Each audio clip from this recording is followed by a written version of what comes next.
Hey, what's up guys? My name's Aiden, and today I'm going to be challenging the Rocket League car meta.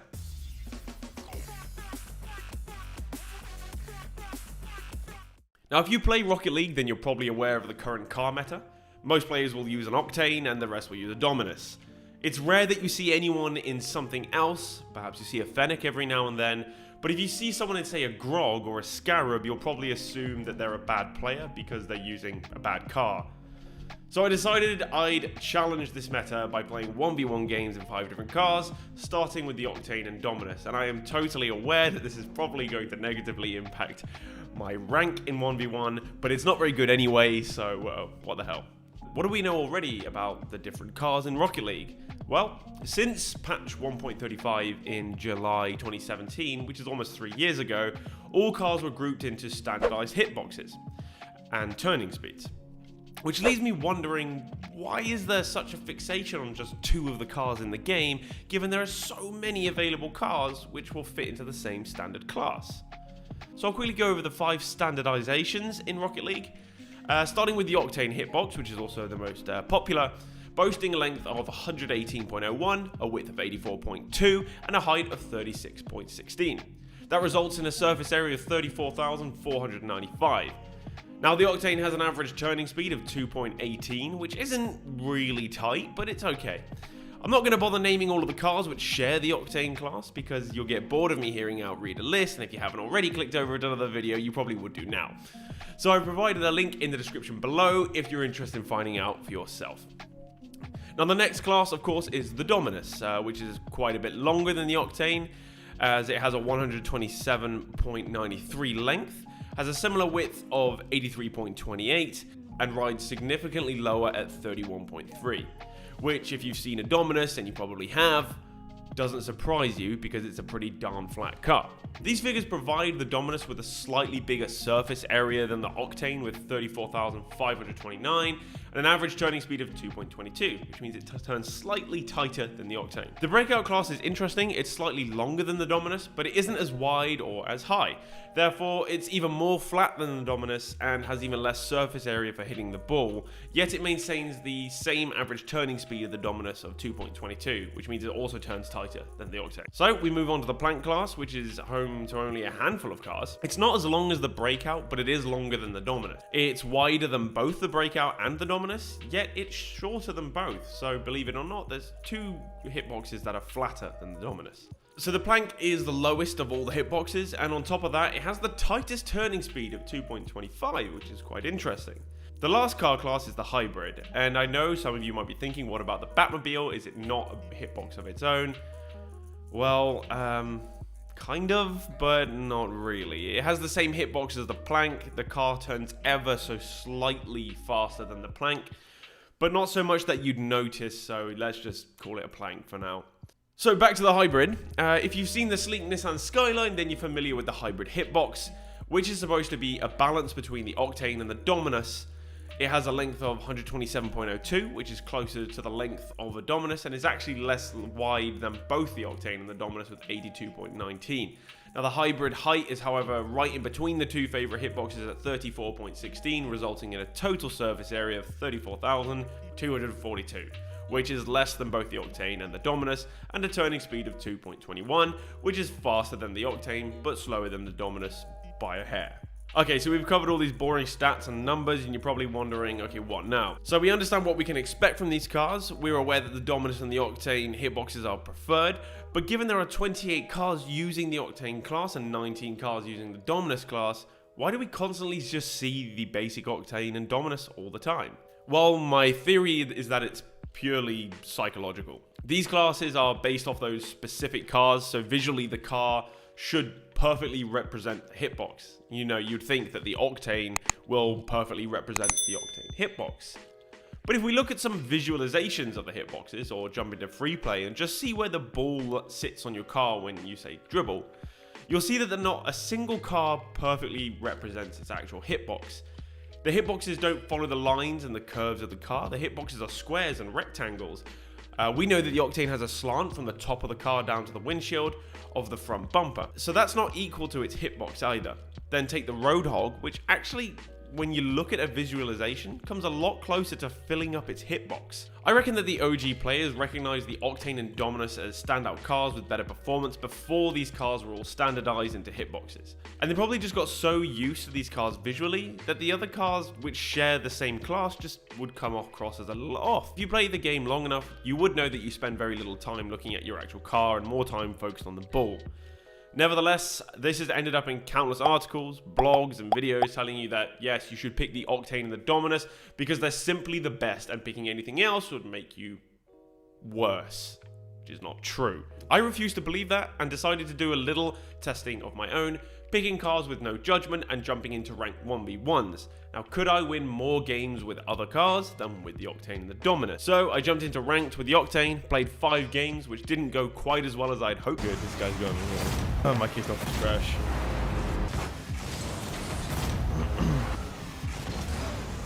Oh dear. Right.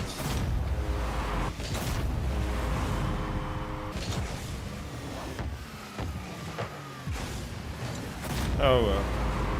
I just couldn't get into my rhythm, I guess, and I was pretty slow to challenge, gave opponents a little too much space, and I wasn't really hitting my shots. I ended up with a miserable 2 wins and 3 losses. So it was time to jump into the Dominus, which I don't use very often, but I was quite excited to make a change for once, and it felt super refreshing.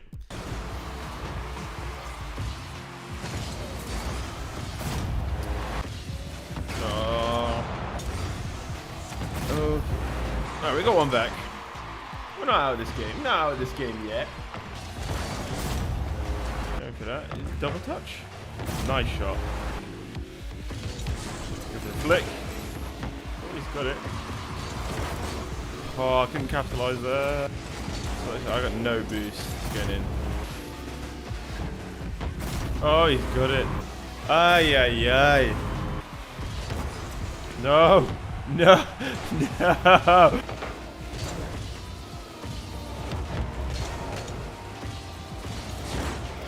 Oh, I didn't quite get it, but it's still goal.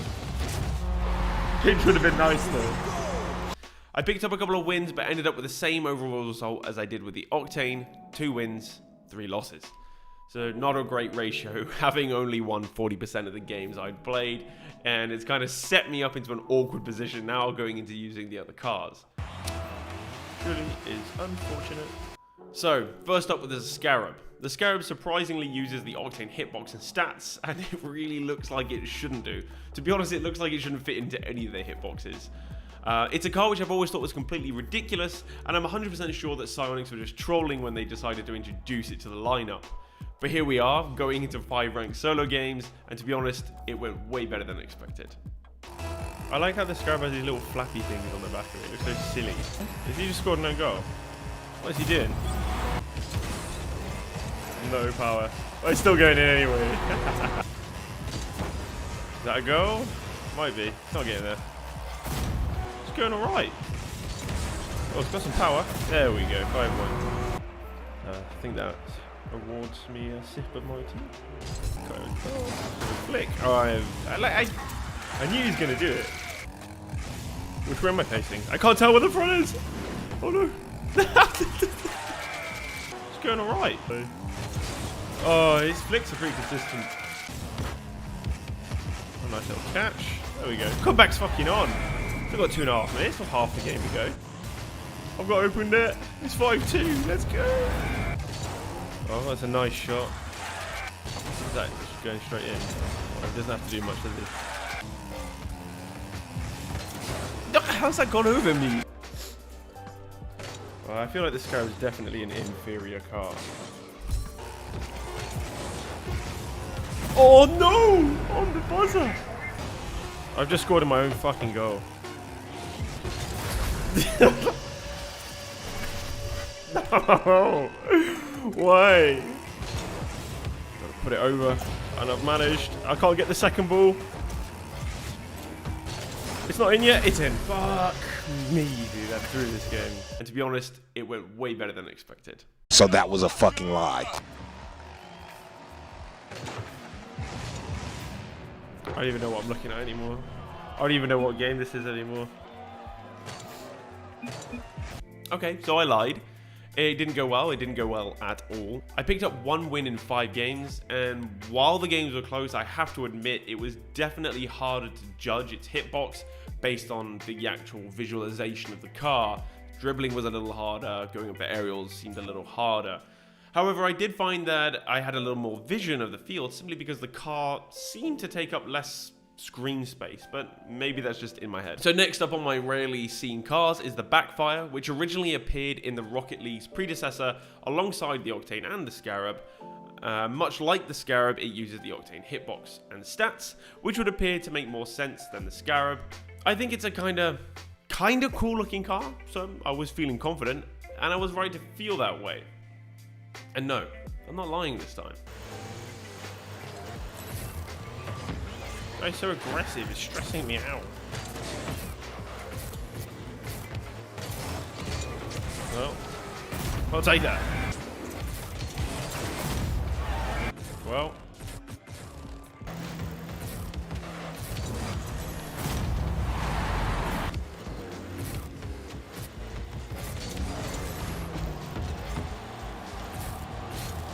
Oh, he got stuck on the back of his net. On the bounce, they say. Oh, he's put it in the back of the net.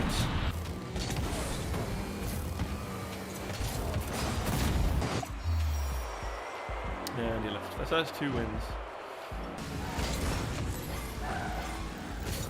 Fuck me. Oh, might get one. There we go. Comeback's on, boys. Okay. If he hits this, he's a madman. And he forfeit. Okay, he's probably smurfing then. I'll take the loss. I'll take the L. There we go.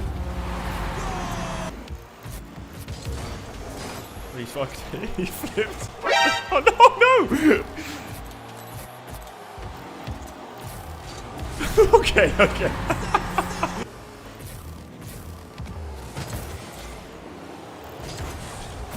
Okay. This is really annoying for him. I just keep blocking him. Oh, are you kidding me? Omae Oh! Okay, I'm glad he missed that. Oh no, I've botched the kickoff. I've botched it. Oh no! I've botched the kickoff. Alright, so that's 3 wins, 2 losses with this car.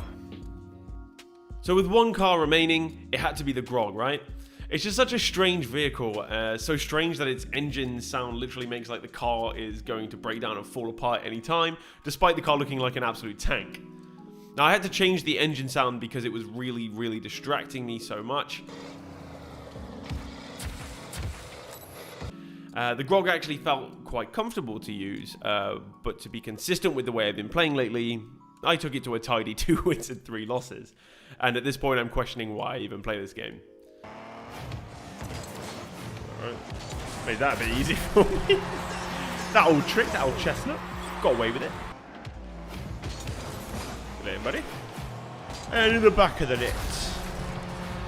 The ball was the pudding, and the pudding is all over the goalkeeper's face. Is he really going for a boost? Okay. And we'll get the little flick off. Ugh.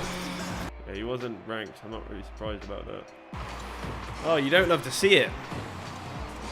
I was watching the replay as well. God damn.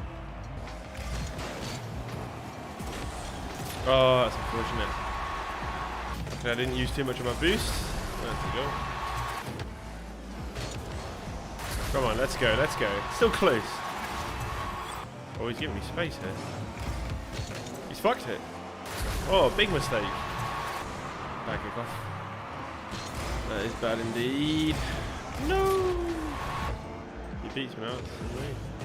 Aye! Come on. No. Oh, Jesus. He's actually got it. Comeback is on. Comeback is on. Let's go. 5-5. Oh, just like that. You never give up on a game in Rocket League. Never give up. No. Let's go. Let's go. Oh no! No!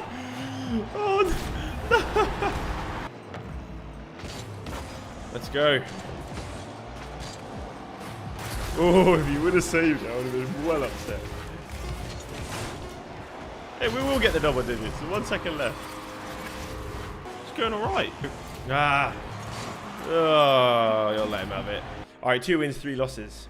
So, not better than an Octane Indominus, but also not worse. I do feel like I've reached some kind of conclusion with this experiment, and it's exactly as I thought. There is no best car. Best hitboxes maybe. And seeing as I only really tested out the Octane hitbox cars in this video, perhaps I will need to run this experiment again with much varied hitboxes. But the point here is that you should enjoy playing Rocket League, and that enjoyment should come from more than just winning. It should come from winning in style.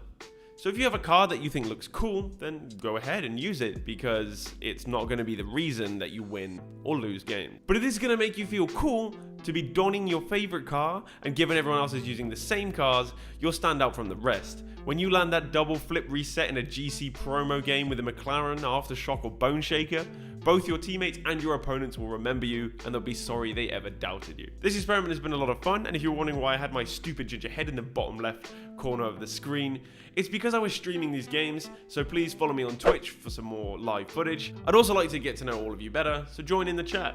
As always, don't forget to smash that like button, drop a comment down below, and subscribe for more content like this.